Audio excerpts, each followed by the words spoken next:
우상 숭배하는 죄를 아무것도 아닌 거로 생각하십니까? 하나님이 가장 크게 싫어하는 거예요. 우리는 예수님을 따라가는 것입니다. 닮아가는 사람들입니다.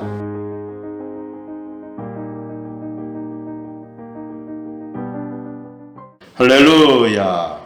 오늘은 참으로 좋은 날입니다. 2020년 마지막 주 52주째지요. 3차 대유행이 세계에 퍼지고 있습니다.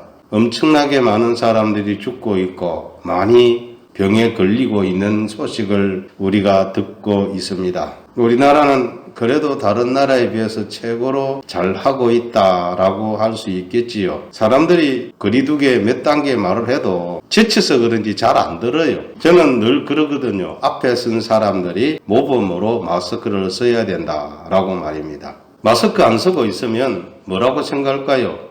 거기는 안전하니까 안 써도 된다라고 생각할까요? 아니면 그러면 나도 안 써도 되겠다라는 생각을 할까요? 생각은 시키는 대로 안 쓰면 좋겠다 하지만 눈으로 본 것이 안 쓰는 사람을 보고 있으니 안 쓰는 거예요. 바람풍자를 가르치는 훈장님이 해가 조금 짧은 분이 되었다고요. 그래서 얘들아 바람풍 하니까 아이들이 들은 대로 하니까 바람풍 하는 거예요. 자기 듣기는 듣거든요. 그러니까 이놈들아 바람풍이 아니고 바람풍이라니까. 그러니까 다시 해봐봐. 바람풍 했다랍니까? 그러니까 역시 학동들도 바람풍 했다는 거예요. 여러분 생각으로 되는 게 아니고 본 대로 들은 대로 행하게 돼 있다라는 거예요. 지금까지 통계를 볼 때 마스크 쓴 사람이 걸렸다는 얘기는 못 들어봤거든요. 마스크를 썼는데도 걸린 이유는 뭐예요? 벗은 때가 있다라는, 벗을 때 걸린다라는 거예요. 예배당에 왔어요. 여러분 물 먹는 것도 조심하십시오. 집에서 물 드시고 오세요. 가능하면요.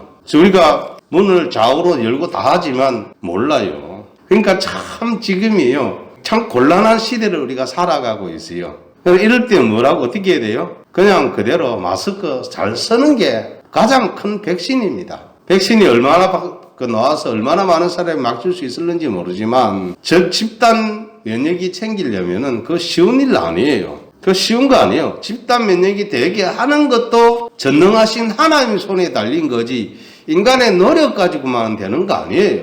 하나님이 면역을 주실 때 면역이 생긴다 그런 것을 잊지 마시기를 바랍니다. 하나님이 하시는 거예요. 그러니까 우리가 늘 기도해야 될 때 하나님 용서해 주십시오. 회개하고 기도하시는 여러분 되기를 바랍니다. 그냥 없애달랍니다고 하나님 없애주지 않아요. 그 전제 조건이 성경에 있잖아요. 내 이름을 부르는 내 백성들이 그 흉악한 죄에서 돌이키고 그 나쁜 죄에서 돌이키고 회개하고 돌아오면 내가 그 병을 고치고 땅을 사해 주겠다. 할렐루야. 라고 약속하셨거든요. 그러니까 그 약속을 받아들이고 회개하고 자복하고 내가 무슨 죄를 지었습니까? 그러면 저도 할 말 없습니다. 그럼 어떻게 해요? 본인이 모르겠다는데. 근데 죄가 있단 말이에요. 그러니까 본인이 몰라도 죄는 있어요. 우상 숭배하는 죄를 아무것도 아닌 거로 생각하십니까? 하나님이 가장 크게 싫어하는 거예요. 저는 이 말씀을 준비하면서 예수님 오시옵소서잖아요. 크리스마스 지났으니까 예수님 오시옵소서예요. 그럼 어떻게 예수님이 내가 속히 가리라 라고 말씀을 하신 줄로 믿기를 바랍니다. 그 말씀이 어디 있습니까? 요한계시록 22장이에요. 요한계시록 22장에는 읽어보니까 이런 데가 나오더라고요. 생명수 강이 흐른다. 할렐루야. 생명수 강이에요. 생명의 물이라는 거 아니겠어요? 생명수 물이 어디서부터 나오냐면 하나님과 그 어린 양의 보좌로부터 흘러나오는데 길 가운데로 흐르는데 그게 강이 되는데 강저에 생명나무가 있다 이렇게 나와요. 생명나무. 그러니까 요한계시록 22장에 창세기 3장에서 잃어버린 생명나무를 이제 등장시켜주는 모습. 잃어버린 생명나무를 등장시켜줘요. 그래서 생명나무에는 12가지 열매를 맺는데 달마다 맺더라. 할렐루야. 자, 사과 좋아하는 사람이 있고 여러 가지 과일들을 좋아하는 사람이 있어요. 근데 한 가지 사과만 매일 주면 싫어합니다. 물리지요. 근데 우리 하나님 12가지를 준다는 말은 가지 종류가 12가지니까 딱 12개라만 생각하면 안 됩니다. 12이라는 자체가 모든 것을 내포하고 있기 때문에 종류가 무척 많다. 할렐루야. 거기 달마다 맺는다. 사람은요 지금 얼마나 발전했습니까? 겨울에도 과일을 먹을 수 있는 시즌이 지금 시즌이에요. 그러니까 요한계시록에 나오는 시점만큼은 하긴 있는데 그런데 뭐가 빠졌어요? 생명수, 생명나무는 아니라는 거예요. 비슷한 데까지 가긴 가는데 생명수, 생명나무가 아니에요. 예수님께서 물을 들어온 여인, 그 여인에게 물을 주마, 내가 주는 물은 영원히 목마르지 아니한 물이라고 하신 줄로 여러분 아시지 않습니까? 영원히 목마르지 않는 물이 무슨 물이에요? 생명수인 줄로 믿기를 바랍니다. 생명수예요, 생명수. 그리고 영원히 사는 길이 뭐예요? 생명나무의 열매를 먹는 것이 영생하는 길인 줄로 아시기를 바랍니다. 그리고 나서 성경 요한계시 22장에 보니 이런 장면이 나오더라고요. 하나님의 성전은 기가 막힌 곳인데 참 좋고 아름다운 곳인데 그것이 들어오지 못하는 사람들이 있는데 종류가 있는데 개들이 못 들어온대요. 그래 이해가 안 가더라고요. 개들이 뭘까? 개들이 못 들어온대요. 점술가들이 못 들어오고 우상 숭배자들이 못 들어오고. 개들이 뭔가 왜 개를 먼저 세웠을까? 개가 참 말 잘 듣는데 그렇지 않습니까? 이해가 안 가더라고요. 그래서 내가 찾아봤어요. 이 개가 뭡니까? 사냥개더라고요. 그냥 개가 아니고 사냥개예요. 우리 옆에 있는 그 조그만 그런 개가 아니에요. 사냥개를 뜻하는 단어더라고요. 사냥하면 생각나는 거 있잖아요. 사냥개가 뭐예요? 짐승 잡기에서 앞서가는 게 사냥개예요. 그 첫 번째 생각할 때 저는 누굴 떠오르면 가룟 유다가 떠오르더라고요. 가룟 유다가 예수님이 계신 곳을 알려주잖아요. 그리고 알려준데 따라오도록 길을 안내하지. 그래서 베드로는 그 사람을 예수님을 인도하는 지로 길을 안내한 사람, 사냥개. 이해가 됩니까? 왜 제일 먼저 개들과 했습니까? 예수 믿다가 배도한 자들이 제일 먼저 들어올 수 없는 자들이 되는 거예요. 무슨 배도 정도가 아니지요. 예수 믿는 사람을 잡아가도록 만드는 사람들. 예전에 일제시대 때 조선인 행사들이 이런 사람들이 조선 사람들을 잡아가도록 한 사람들의 죄가 가장 크다라고 말할 수 있는 거예요. 그런 사람들을 뭐라고 그래요? 민족 반역자라고 하잖아요. 민족 반역자라잖아요. 그러면 개들과 할 때 무슨 말이 돼요? 예수를 반역한 사람들이라는 뜻이에요. 예수를 반역하여 예수 믿는 사람을 잡아가도록 하는 사냥개 역할하는 사람들을 가리켜서 개들과 제일 처음에 하나님이 가장 첫 번째 타켓으로 하나님의 거룩한 성에 들어오지 못하도록 하는 사람, 개들이라는 거예요. 천국은 햇빛과 등불이 필요 없고 하나님과 그 아들 예수 그리스도 어린 양의 빛이 비추기 때문에 낮이 계속 있다고 그랬어요. 늘 행복한 곳. 그것을 우리는 우리의 고향인 줄로 믿기를 바랍니다. 우리 하나님은요, 그래서 우리 성경에 말씀하시기를 우리 예수님을 가리켜서 영존하신 아버지라 하셨어요. 영존하신 아버지, 평강의 왕이라. 예수님을 아버지라 할 때는 우리가 이해가 안 가잖아요. 근데 아버지 맞아요. 왜 성경에 아들이신 예수님을 이사야 9장 말씀에서는 영존하신 아버지라고 하셨을까요? 우리를 꼭 아버지처럼 인도하시는 그분이라고 하시는 거예요. 다른 말로 하면 그분이다. 내가 그다 라는 표현을 이사야 성경은 많이 나옵니다. 마지막에 있을 그가 내가 바로 그다. 처음이요 마지막이요. 이사야 성경이 많이 나오지요. 근데 요한계시록에서도 예수님께서 당신을 지칭할 때 나는 처음이요 마지막이요 알파와 오메가 시작과 끝이라 그렇게 말씀하세요. 소름 돋는 말씀 아닙니까? 전율 이루는 말씀 아닙니까? 예수님이 하나님 아버지에게만 지칭되는 걸 당신에게 그대로 차용해요. 그게 무슨 뜻이에요? 하나님 아버지와 아들 예수님은 한 분이시다. 요한복음에 그게 잘 나오잖아요. 나와 아버지는 하나다. 빌립이 아버지를 우리에게 보여주옵소서라고 예수님께 간청할 때 뭐라고 얘기합니까? 빌립아, 그토록 나와 오래 있었지만 어찌해서 나에게 아버지를 보이려 하느냐? 나를 본 자는 아버지를 보았거늘. 기가 막힌 말씀 이해를 돕는 거 아니에요? 진짜 멋있는 말씀 아닙니까? 나를 본 자는 아버지를 보았거늘 이라고 말씀해요. 예수님과 아버지 하나님은 하나다. 목사님 어쨌든 삼위일체라다 하면 갑자기 또 한 분이라고 그래요. 그게 신비, 그런 걸 가리켜서 뭐래요? 미스테리, 신비, 불가사의, 이해 불가. 여러분 이해하려고 하지 마세요. 이해 안 되는 겁니다. 인간의 뇌로는, 인간의 이 어떤 머리로는 이해 불가해요. 그건 우리가 사람이 만든 단어일 뿐이지 이해가 안 돼요. 삼위일체 몰라요. 도대체 그게 무슨 뜻인지. 그렇게밖에 표현할 수밖에 없는 인간의 한계라는 것을 아시기를 바랍니다. 그 인간의 한계예요. 어떻게 할 수가 없어요. 더 잘할 것처럼 설명은 얘기는 할 수 있어요. 근데 설명했다고 설명한 사람 이해할까요? 이해 못해요. 설명 들어서 이해할까요? 그런 게 있구나 하고 말아야 돼요. 더 이상 또 그 이하도 모르는 겁니다. 다만 성경이 말씀하니 나와 아버지는 하나 하면 하나인 줄로 믿으시고 나는 아버지 아래 있다 말하면 아래 있다고 믿으시고 그럼 믿으면 돼요. 그대로. 그리고 혼돈이 일어날 거 없어요. 그러면 그런 거로 벗고 저럼 받아들이면 돼요. 이단들은요 그걸 막 설명하려고 막 별짓을 다 합니다. 아버지가 어떻고 아들이 어떻고 부모에게는 내가 자식이 되고 자식에게 내가 아버지가 되고 뭐 이렇게 설명해요. 그거 해석 아닙니다. 삼위일체는 그렇게 해석이 이해 안 돼요. 수증기, 물, 얼음 그것도 아니에요. 그 세 가지 공존하고 있어요. 삼위일체에서는. 그게 공존한다니까요. 공존하는데 하나라니까 몰라요. 그래서 히브리 성경에 엘로힘이라고 그랬어요. 엘로힘. 브레시트 바라 엘로힘. 태초에 하나님이 천지를 창조하는데 바라가 창조고요. 엘로힘은 하나님인데 엘로힘을 복수 자명 하나님들이라고 표현해요. 그래서 하나님들 하려니까 좀 이상하니까 신학자들이 그 히브리 단어를 복수 장음형이라고 말해요. 왜? 장문하면 이상해질까 싶어서. 맞는 말이에요. 복수는 복수인데 그냥 복수가 아니라는 거예요.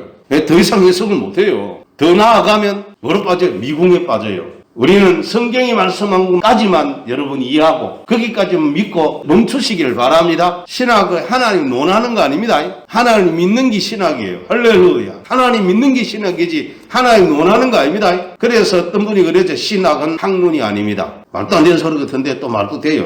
신학은 학문이 아닙니다. 신학은 신앙을 바로 세우는 것이지 학문 아니에요. 여러분 오늘 우리 예수님이 영광의 왕이시고 평강의 왕인 그분이 오셔서 우리를 평강해 주셨는데 이것은 예수님이 십자가에 달리심으로 이루었다고 제가 말씀드렸지요. 십자가가 하나님과 우리를 하나 되게 하는 할렐루야 이것인 줄로 믿기를 바랍니다. 그래서 요한복음 7장에 아버지가 내 안에 내가 아버지 안에 저들이 또 우리 안에 있게 하옵소서 그 말씀이 이루어진 줄로 믿으시기를 바랍니다. 그게 영생이에요. 영생은 하나님과 우리가 구분되는 거 아닙니다. 하나가 될 때 영생이 이루어지는 거예요. 여기 하나는요 이해 불가의 하나입니다. 이해 불가해요. 인간이 아는 어떤 지식으로는 몰라요. 아버지 안에 예수님이 예수님의 아버지가 또 우리가 예수님 안에 우리 안에 예수님이 그런 표현들은요 고차원적인 표현이에요. 인간의 이해가 가능한 표현 아니에요.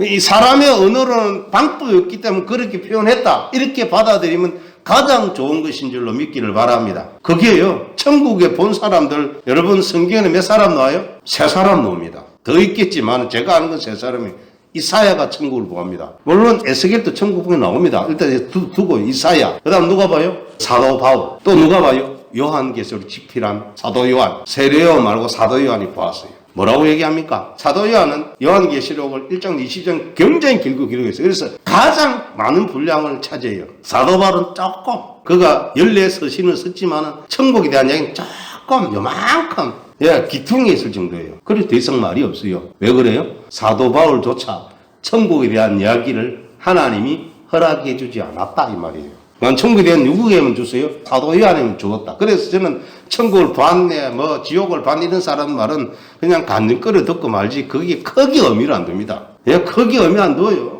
잠깐 맛보기 줘줬겠지. 거기 큰 것처럼 그렇게 하면 안 돼요. 요한계시록에 나타난 것도 완벽한 하나님 나라 보여준 거 아닙니다. 인간이 이해할 수 있는 것 정도만 보여준 거예요. 할렐루야. 사람이 이해하는 정도, 그것도 이해할 수 있는 정도를 뛰어넘지만 요한계시록 해석이 거의 불가 성경이잖아요. 그 많은 사람들이 해석 잘 안 해요. 여러분 요한계시록 해석하는 성경 설교자들이 잘 있습니까? 잘 안 하잖아요. 깨끗하면 1장부터 3장까지 하고 그 다음 잘 안 합니다. 인용 조금 하고 왜? 그거 하기 쉽지 않거든요. 근데 막 해석하겠다고 덤벼들고 내가 100번 읽었는데 100번 읽은다고 이해하나요? 하늘 언어가 사람 언어로 쓰여진 것이라고 얘기하는데 어떻게 다 아냐? 그 개들고 할 때 제가 여러분 그냥 개라면 그 성경이 벌써 은유적인 표현이 돼버렸잖아요. 맞습니까? 개가 뭐라고요? 사냥개인데 그게 지루한 자라고 얘기 나오면 거기까지 해석되면 그냥 일반은 개가 아닙니다. 사도 바울도 개들을 상가며 이러잖아요. 그냥 개 상가예요? 아니에요. 그 은유적인 말씀들이 많이 있으니까 그런 게 나가는 게 아니라 성경은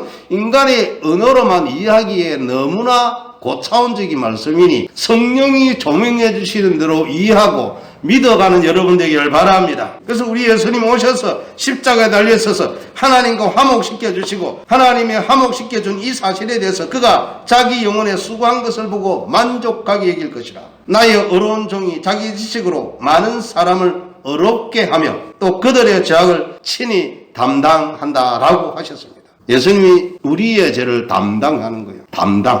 짊어지신다는 거예요.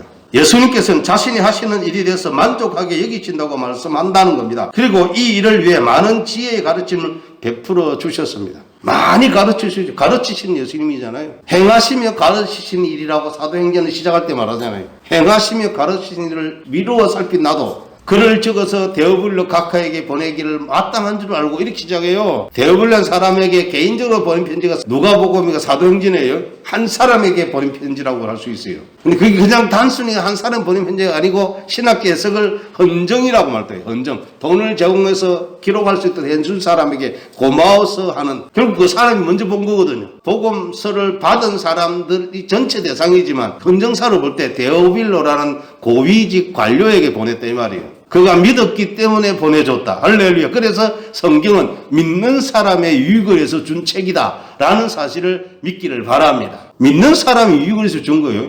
안 믿는 사람 읽으면 무슨 말인지 모릅니다. 근데 그 성경을 하나님이 사용하셔가지고 읽는 사람들에게 구원을 푸는 주님의 능력이 더욱 많이 나타나는 줄로 믿으시기를 바랍니다. 이 말씀이 그들을 살리는 거예요. 구원이 확실한 구절의 말씀들이 많이 있어요. 근데 그것만 가지고 구원받는 거 아닙니다. 어떤 사람은 아무것도 아닌 건 그 성경 가지고 그걸로 다 구원받습니다. 이상재 선생, 감옥 담벼락에 붙어있는 성경, 오른편 뺨을 때리거든 왼판을 돌려대고 이 말씀 때문에 구원받은 사람이에요. 그거 어떻게 천국 가는 비결을 발견해요. 사람마다 다 다르다니까요. 그걸 모르는 사람은 그걸 모르는 대로 주님이 구원을 베푸시는 줄로 믿으시길 바랍니다. 그래서 구원의 주권은 사람에게 있는 게 아니고 하나님께 있다. 이것을 믿는 여러분 되기를 바랍니다. 그래서 우리 예수님은 모이는 곳에는 늘 평화가 있었고 또 그것을 통해서 진정한 평화를 주신 줄로 믿기를 바랍니다. 지금 세계는 그렇지 못합니다. 실제는 아닌 일들이 너무 많이 일어납니다. 약육강식의 세상이라고 제가 말씀드렸지요. 정의는 나라 안에 있으면 얘기할 수 있는 것이라고도 말씀드릴 수밖에 없는 이유가 여기 있는 거예요. 그것도 다 안 돼요. 힘이 최고예요. 그래서 힘을 기르잖아요. 과거 역사를 읽어보면요, 눈물 나오는 장면이 참 많이 나요. 조선조가 일본에게 먹혔던 그런 사정들, 이런 걸 지금 와서 돌이켜보면요, 뭐라고 얘기합니까? 스스로 지킬 수 있는 힘이 없는 나라는 지켜줄 필요가 없다, 이런 말을 해요. 조미 통상제국 믿었지만 미국이 밀어내버려요. 힘이 없으면 아무것도 안 해요. 냉정한 국제사회라는 걸 아시고 하나님, 우리 대한민국이 약해지지 않도록 도와주시옵소서. 약소국의 서러움은 말도 못합니다. 가난에 서러움 말도 못하는 것처럼 약소국의 서러움은요 말도 못한다는 거예요. 그래서 우리가 기도하여 하나님 이 나라를 지켜주시옵소서. 사람들은, 나라들은 약소국을 별거 아닌 거로 여기지만 하나님이 약할 때 강함이라고 은혜 주시고 강하게 하시는 줄로 믿으시기를 바랍니다. 이게 있을 때 되는 거예요. 저는요 어릴 때 그걸 깨달았어요. 책 중에 수호지를 읽었지 않습니까? 중국 옛날 책인데 수호지 읽으니까 거기 힘 없는 사람 아무것도 못 하더라고요. 힘 없는 사람 아무것도 못 하더라고요. 사회생활 해봐도 힘 없는 사람 아무것도 못 해요. 어떤 분 군대 갔다 온 분이 이러더라고요. 군대 가도 힘이 있는 사람이 돼야 돼 이러더라고요. 무슨 말인지 몰랐어요. 가보니 알겠더라고요. 그래서 힘이란 꼭 주먹 힘만 얘기하는 거 아니에요. 잘 상대할 수 있는 처세도 말하는 겁니다. 잘하면 괜찮아요. 못하면 문제가 생겨요. 사랑하는 여러분, 그러려면은 예수를 진짜로 믿으시기를 바랍니다. 예수를 진짜 믿으니까 힘이 생겨요. 힘을 만들어주세요. 평소 일 잘해야 돼요. 탁월하게 할 줄 알아야 돼요. 그럴 때 주님이 그 사람을 세워주는 거예요. 게으르 터져가지고 아무것도 안 하는 사람 하나님 안 씁니다. 하나님이 사용한 선지자들을 보십시오. 엘리사는 12결이 소를 가지고 농사 짓고 있을 때 주님이 불러주세요. 할렐루야. 베드로와 사도들을 부를 때 고기 잡이를 하고 있는 사람 불렀어요. 노는 사람 부른 사람 하나도 없습니다. 기도원도 밀타작하고 있을 때 불렀어요. 할렐루야. 그게 뭐예요? 하나님은 일하는 사람 원하는 거예요. 일하는 여러분 되기를 바랍니다. 일해야 돼요. 우리 예수님은 아버지께 복종했었지요. 이사야 9장 7절에 그 정서와 평강의 다음이 무궁하며 또 다윗의 왕자와 그의 나라에 군림하여 그 나라를 굳게 세우고 지금 이후로 영원히 정의와 공의로 그것을 보존하실 것이라 만군의 여호와 열심히 이를 이루시리라 하셨습니다. 누구가 하신다고요? 만군의 여호와 열심히 이를 이루신다. 열심히 있는 하나님. 하나님이 열심히 하시는 거예요. 그러니까 창조할 때 6일 동안 숨도 안 쉬고 창조하잖아요. 주무시지 않으니까 24시간을 6일 동안 숨도 안 쉬고 만들어내잖아요. 할렐루야. 6일 동안 계속 24시간을 144시간을 숨도 안 쉬고 일하시면 천지를 만들어내셨어요. 그리고 안식하셨어요. 하나님이 쉴 필요가 있어서 안식했어요? 아니요. 우리 보고 쉬라고 안식한 줄로 믿으시기 바랍니다. 사람은 쉬어야 되기 때문에 쉬어라고 창세기에 나와 있어요. 6일 일하고 하루 쉬어라. 그리고 쉬라고 밤도 주신 줄로 아시기를 바랍니다. 쉬라고. 인간들이 너무 악독해가지고 돈 있는 자들이 막 강제로 부릴 줄 아시니까 겨울에는 태양이 짧아지가 일 적게 하게 하고. 멋있는 하나님입니다. 아름다운 하나님, 놀라우신 하나님. 우리 예수님께서는 그의 공생의 기간 중 단 한 번도 자기 독단적으로 일을 행하시지 않으셨습니다. 마태복음 26장 39절로 42절에 보니까 다시 두 번째 나아가 기도하여 이르시되 내 아버지여 만일 내가 마시지 않고는 이 잔이 내게서 지나갈 수 없거든 아버지의 원대로 되기를 원합니다 하셨습니다. 아버지의 원대로 되기를 원합니다. 예수님의 뜻도 있었다는 얘기 아니에요. 죽음을 원하시지 않은 거예요. 십자가를 지고 싶지 않은 마음이 있었다는 거예요. 그런데 왜 지셨어요? 아버지의 뜻이기 때문에. 할렐루야. 아버지의 뜻이기 때문에. 아버지 뜻에 굴복하시는 예수님. 오해하지 마세요. 한 분이 갑자기 완전히 지위가 다른 것처럼 얘기하니까 이때는 지위가 달라요. 굴복하시는 분, 굴복해 하시는 분. 근데 그것이 어떤 관계예요? 사랑의 관계라는 것을 아시기를 바랍니다. 어디 나와요? 창세기 22장에 내 아버지여 불과 칼은 이거리와 번제할 어린 양은 어디 있습니까? 전곡을 찌르지요. 이삭이 아버지 아브라함에게 지금 전곡을 찌르잖아요. 근데 아브라함이 기가 막힌 대답합니다. 여호와의 센스 여호와께서 준비하여 주신다. 기가 막힌 말씀이에요. 너다 하면 끝나버리세요. 맞아요. 들려요. 입대로 열매대로 돼요. 자손들에게 여러분 그런 식으로 말하면 안 돼요. 얼마나 아브라함에게 이 부모의 지혜가 뭔지 보여주잖아요. 당연히 쭉 올라가면 잡아요. 근데 뭐라고 해요? 하나님께서 친히 준비해 주신다. 그리고 실제로 친히 하나님이 순양을 보여주셔가지고 이삭 대신 죽여지나요. 그 순양이 예수님이신 줄로 아시기를 바랍니다. 예수님이 대신 죽어주시는 거예요. 이삭이 죽으면 안 돼요. 그래서 성경은 히브리서 뭐입니까? 죽은 자 가운데 도로 받은 것이라 예수님이 부활을 이삭을 통해서 보여주신 줄로 믿으시기를 바랍니다. 우리 예수님께서는 하나님과 항상 내적인 긴밀한 관계를 가지고 계셨습니다. 그리고 늘 기도하시며 하나님의 명령과 의도에 순종하셨습니다. 기도만이 순종의 길을 찾을 수 있어요. 말씀만이 인도를 받는 줄로 믿기를 바랍니다. 그래서 시편의 말씀에 뭐랍니까? 주의 말씀은 내 발에 등이요 내 길에 빛입니다 한 줄로 기억하시기를 바랍니다. 사랑하는 성도 여러분들이요, 세상에 믿지 않는 사람들이 우리를 이렇게 부릅니다. 예수쟁이 혹은 그리스도인이라고요. 무슨 뜻이에요? 이 말의 뜻은 그리스도를 닮았다라는 뜻입니다. 그리스도다라는 뜻이에요. 예수다라는 얘기예요. 우리나라 항상 그 쟁이 붙이지요. 그 장인입니다. 장인. 예수 장인, 그리스도인, 그리스도의 장인, 전문가라는 거지요. 우리는 예수님을 따라가는 것입니다. 닮아가는 사람들입니다. 예수님께서 오신 것은 우리로 하여금 당신을 닮은 작은 예수로 살라는 것인 줄로 믿기를 바랍니다. 기도하겠습니다.